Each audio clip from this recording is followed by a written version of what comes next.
Merci Madame la rapporteure. La parole est à Monsieur Bountan, rapporteur pour avis de la Commission des Affaires étrangères. Monsieur le rapporteur, vous avez la parole pour 5 minutes.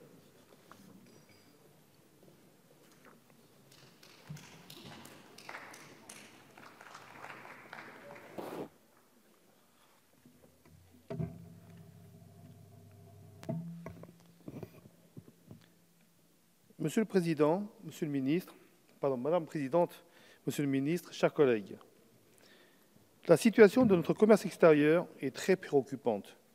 Le déficit commercial s'est considérablement aggravé, dépassant les 60 milliards d'euros en 2017. C'est un record historique. Même le secteur des services, habituellement excédentaire, est devenu déficitaire. Alors, bien entendu, nous pouvons évoquer les facteurs conjoncturels, avec la hausse des cours des hydrocarbures, ou les facteurs structurels, avec entre autres le manque de compétitivité de nos entreprises. Les réformes déjà engagées par le gouvernement permettront de répondre en bonne partie à ces enjeux. Mais ne nous voilons pas la face. C'est bien notre système d'accompagnement des entreprises à l'export qui montre aujourd'hui ses limites. Malgré les réformes saluées par l'ensemble des acteurs, plus d'une centaine d'organisations sont en charge du commerce extérieur. Ce millefeuille a pour conséquence directe l'absence de visibilité pour les TPE-PME, la dispersion des moyens budgétaires et les doublons, ou pire, la concurrence entre les acteurs. Monsieur le ministre, chers collègues, le constat est alarmant et chaque jour qui passe aggrave la situation. Au-delà des chiffres, ce sont 24% de nos emplois qui sont impactés. L'export est aussi un moyen important, un levier important de croissance pour nos entreprises, celui qui leur permettra de passer de TPE à PME et de PME à ETI. Ces fameuses ETI qui sont si peu nombreuses dans notre tissu économique. Nos produits, nos marques, nos technologies sont appréciés et attendus à travers le monde. Mes chers collègues, j'ai une conviction que je souhaite partager avec vous aujourd'hui. Nous devons sans tarder engager une révolution culturelle dans l'approche du commerce extérieur. Essayons ensemble de tourner la page de nos habitudes et réinventons les outils de demain en partant des besoins des usagers, à savoir les patrons des PME qui n'arrivent pas à exporter et les acheteurs internationaux qui ne trouvent pas nos produits. J'appelle concrètement à une transformation fondée sur 3 axes clés: simplifier, faciliter et innover. Simplifier tout d'abord, en remplaçant le millefeuille actuel par un guichet unique.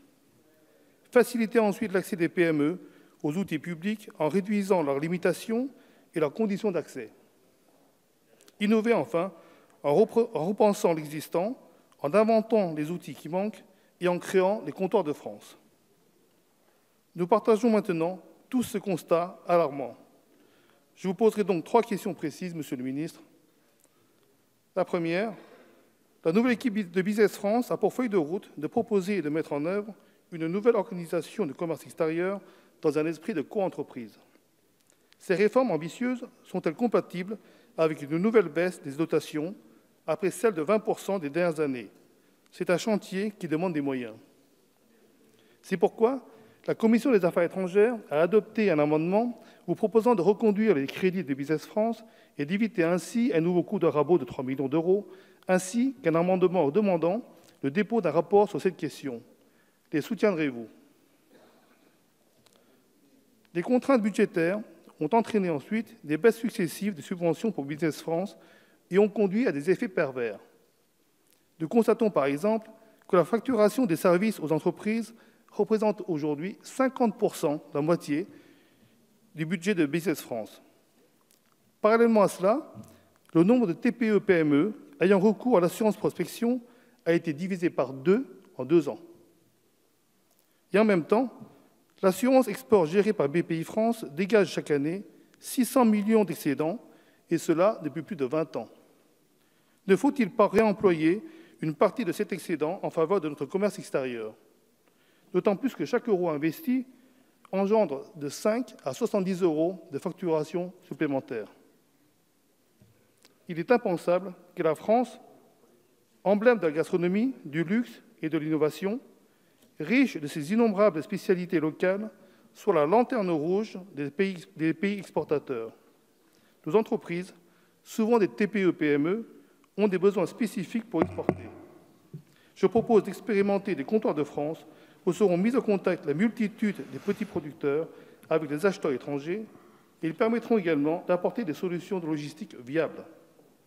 Êtes-vous prêt, Monsieur le ministre, à soutenir cette expérimentation?